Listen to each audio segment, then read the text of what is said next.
fact, new information this morning that Governor McAuliffe of Virginia tomorrow will announce that he has restored voting rights for 13,000 felons on a case-by-case basis. And he will be announcing that tomorrow. Donald Trump is also laying the groundwork for claims of voter fraud. A brand new television ad airing in several swing states says that the system is rigged. The Trump campaign is spending $5 million to run the commercials, trying to fire up Republicans in states where early voting gets underway in a few weeks, like North Carolina, for example, where the courts have struck down a voter ID law that judges said targeted African Americans. Our Fox News senior correspondent Eric Shawn digs deeper into these concerns. So you don't need an ID to vote? Well, it depends upon what state you're in, if it's a photo ID or not, if you have an affidavit. You know, Maria, for years I've covered and investigated voter and election fraud cases here at Fox News, and you won't believe what we found. Take a look at this. These are absentee ballots that were faked. Prosecutors in Troy, New York said politicians simply stole elections by handing in fraudulent ballots that they filled out as real votes. The unsuspecting voters we talked to said they did not even know their votes were robbed. So you didn't write that? I did not. You didn't cast a ballot? I did not. Did you vote? No. Did you fill out an absentee ballot? Nope. Did you fill out an absentee ballot application? Nope, I didn't fill any of those. So your vote was a fraud? It was. In Kentucky, prosecutors said 20 public officials stole elections by buying votes, spending $400,000 to buy 8,000 votes over several elections. You sold your vote? Mm-hmm. How much did you sell your vote for? $25. Well, in Cincinnati, veteran poll worker Hillary Richardson was charged with voting in the 2008 and 2012 presidential election not once, but 2 and 3 times. She pled no contest to 4 counts, including voting for her sister, who had been in a coma for a decade. In Pennsylvania, 7 election officials have been hit with election fraud charges, deaths in the last year and a half, from cases of illegal voting to tampering with voting machines and adding phony votes. You know, a 2012 report by a Philadelphia Republican City Commissioner found voting by non-registered individuals, voting divisions with more votes than voters, individuals voting more than once, and voting by non-U.S. citizens. And election fraud actually hit the race for the White House in the 2008 race. Democratic operatives in Indiana were convicted of faking signatures on the presidential petitions that put then Senator Barack Obama and Hillary Clinton on the ballot. So many signatures were phony that authorities said the president may not have actually had enough signatures to qualify for the primary ballot. Is that your signature on this? That's not my signature. Did you sign this petition for Barack Obama? No. You did not? No. I did not sign for Barack Obama. So someone forged this? That's correct.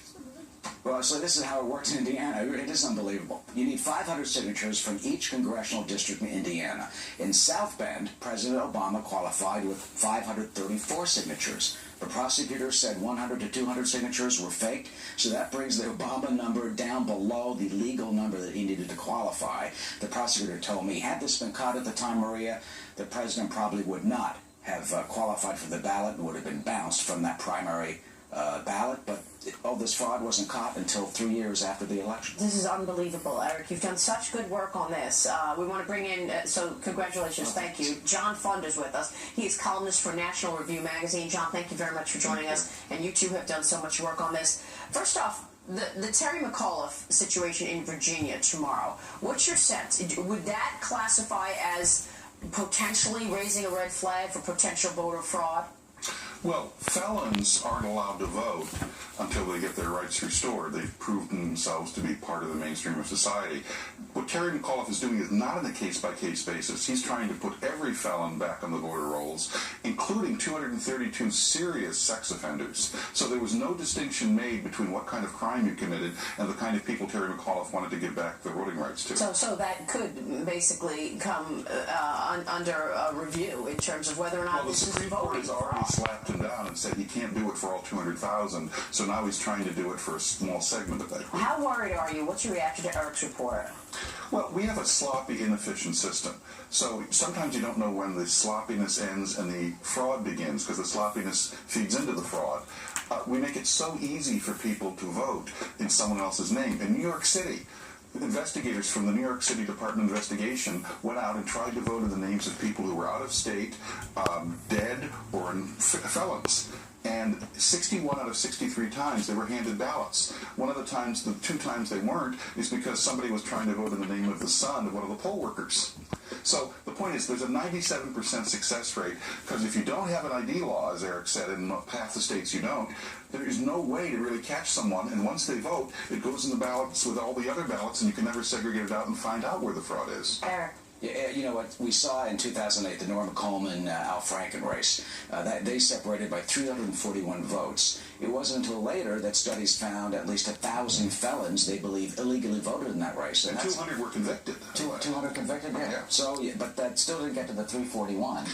But it was found out after he was sworn in. You couldn't do anything. I mean, these no ID states, it's just mind-boggling. Who's to stop anybody from voting 4 times? Here's my point.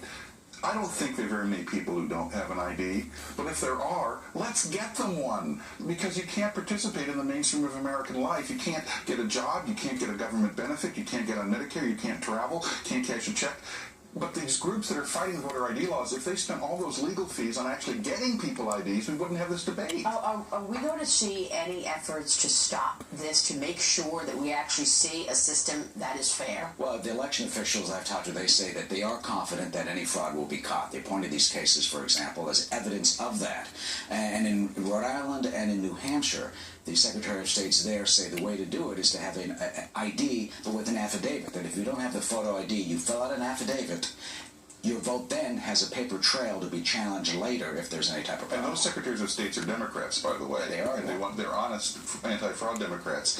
I think the real issue here is that we have to get groups, outside groups, not necessarily affiliated with campaigns. They're nonpartisan groups like TrueTheVote.org out of Texas, which is a national organization. If you watch people, if you have people who pressure prosecutors to pay attention to this as a priority, you can reduce voter fraud. It's like shoplifting. If you do 3 things in shoplifting, you reduce shoplifting 40%. Put up a camera even if you don't turn it on. Have a security guard even if he's asleep. But put up a sign that says prosecutions will take place. Yeah. You cut shoplifting by 40%. It's the same thing with voter fraud. Well, there's also the whole idea, if the IRS is going to target conservatives, right? I mean, that's another part of this, because people are saying you're quieting down an enormous group by targeting them and making them unable to participate. But there's no evidence in all of these court cases, including the ones you mentioned. There was no evidence of anyone who'd ever been prevented from actually voting. No names were put forward. The issue here is we have 2 civil rights. The civil right to, of course, vote, not to be intimidated. That's why we have a Voting Rights Act. Right. But we also have a civil right not to have your vote canceled out by someone who shouldn't be voting, someone who's dead, someone who's a felon. If you get your vote canceled out, it's as if you didn't vote. Right. Well, I know, Eric, you're going to be doing more work on this. It's an important subject. Thank you so much. Yes, we'll be on it. Eric, Sean, John Fun, good to see you, sir. Thank you. Let's get a look at what's coming up top of the hour. Media Buzz. Here's Howie Kurtz in Los Angeles today. Hi, Howie. An early good morning from California, Maria. We're going to be all over the coverage of the Trump campaign shakeup, the hiring of the chairman of Breitbart, the conservative website, the impact, and the media skepticism about whether he really is regretting, as he said in the speech, some of his past comments. We'll look at new questions about the Clinton Foundation and this bizarre Ryan Lochte story, the bogus burglary story, another non-apology with Matt Lauer yesterday. We'll take a look at that as well. Yeah, that really is a bizarre story. Howie, we'll see you in about 20 minutes. Thank you so much. We're just about 1 month away from the first presidential debate between Hillary Clinton and Donald Trump, but there are 2 other candidates hoping to join that debate stage. Green Party nominee Jill Stein will join me live next. We're looking ahead right now on Sunday Morning Futures.